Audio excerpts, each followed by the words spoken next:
देखो, हमारे अयोध्या के पूज्य आचार्य शरण जगत गुरु राम नारायणाचार्य स्वामी जी कहा करते थे, संत भी 3 प्रकार के होते हैं। बोले महाराज, वो 3 प्रकार के संत कौन कौन से होते हैं?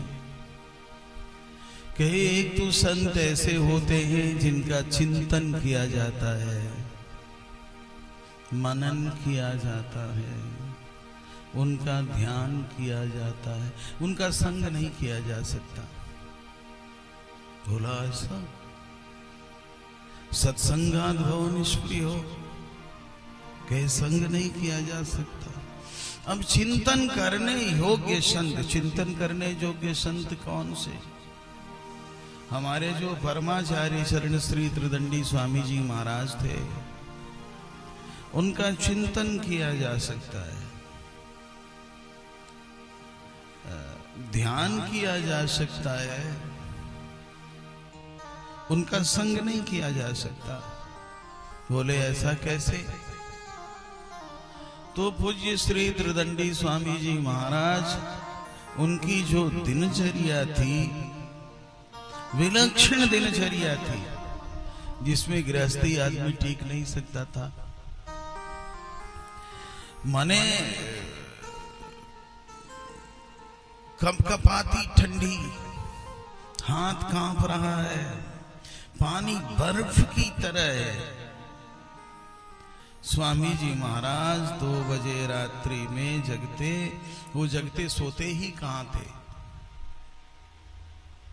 भिक्षा हुई, सूर्यास्त हुआ, जैसे ही तारा दिखाई पड़ा भिक्षा हुई। गाय के कच्चे दूध की भिक्षा करते थे, एक आदमी भिक्षा कराता था। इसके बाद आए गए लोगों से कुशल क्षेम हो गया। 7 बजे से 11 बजे तक स्वामी जी महाराज झोपड़ी में, उस झोपड़ी में दीपक भी नहीं जलता था, न कुछ बिछाने का, न कुछ ओढ़ने का। एक फूस की चटाई थी इतनी बड़ी, जो उनके शरीर पर वस्त्र था, एक चादर थी जो पर्दा का काम करती, और वही ओढ़ते। स्वामी जी ऐसे मोड़ करके 11 बजे तक शयन करते, 11 बजे से पाठ करने लगते। 2 बजे जाते स्नान करने के लिए, 3 बजे स्नान करते। इतनी ठंडी में गया, सोन नदी में एक तालाब सा बनाया हुआ था, मैंने अंगुली डाली तो लगा अंगुली पे एकदम सुन्न हो जाएगी। स्वामी जी ने कहा, तुम नहाने की चेष्टा इसमें मत करना। और उसी में जाकर स्वामी जी 3 बजे अपना वस्त्र अपने धोते थे। जिस नारियली से भिक्षा लेते थे उसे स्वयं धोते थे, किसी और से सेवा नहीं लेते। उसमें स्नान करना, संध्योपासन करना, उस ठंडी में, उस एकांत में जहाँ कोई रहता नहीं, गांव से कितनी दूरी पर। अब वहां पर रहा नहीं जा सकता, उनके साथ रहा नहीं जा सकता। बस उनका चिंतन कर लो, ध्यान कर लो। पूज्य श्री देवराहा बाबा सरकार थे, कहाँ उस जल में, मचान पर, वहां कहाँ गृहस्थी आदमी रह सकता था।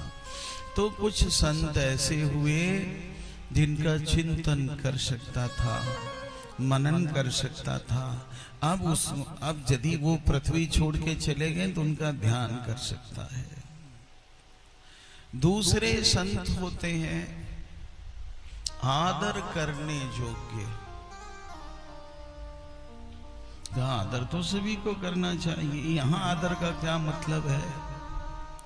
कहा कि यहाँ पर आदर करने का तात्पर्य यह है कि संत जी को हम पहचानते नहीं हैं, संत जी के आचरण से हम वाकिफ नहीं है, हम जानते नहीं कि आखिर इनकी दिनचर्या क्या है, इनका आचरण क्या है। भेष जरूर संत का है। अब संत का भेष है तो भेष का आदर कर लो, हाथ जोड़ लो, कुछ दे सकते हो दे दो, लेकिन संग मत करना। क्या पता संत के भेष में कौन है हम जानते नहीं, पहचानते नहीं, हमारा तो घर में नहीं ले जाना, बहुत सन्निकट नहीं जाना, दूर से साष्टांग प्रणाम कर लेना, अपमान नहीं करना, उनको कुछ दे देना, भोजन करे, भोजन करा कुछ दक्षिणा दे दे। तीसरे संत होते हैं संग करने योग्य। संग करने योग्य संत कौन है? संग करने योग्य संत वे हैं जिसके पास बैठने से, जिसके साथ रहने से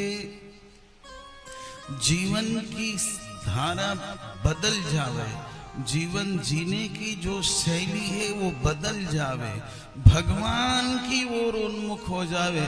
संत को देखा तो भगवान की याद आ जावे, महात्मा को देखा परमात्मा की याद आ जावे, स्वतः मस्तक झुक जावे। जिनके संग में रहने से भगवान की कथा सुनने का मन करे, जिनके संग रहने से भगवान के नामों का कीर्तन करने का मन करे, जिनके संग रहने से लोगों की सेवा करने की भावना मन में जागृत हो जावे, जिनके संग रहने से भगवान को साष्टांग प्रणाम करने की भावना जगे, भगवान के चरणामृत पीने की भावना जगे, ऐसे संत का संग करना। जितना तुम्हारे पास समय हो उतने समय में उस संत का संग। संत का संग माने ये नहीं कि संत जी के संगे संगे हम घूमते रहें, संत का संग उनसे संबंध जोड़ लेना, उनके बताए हुए मार्गों पर चलना।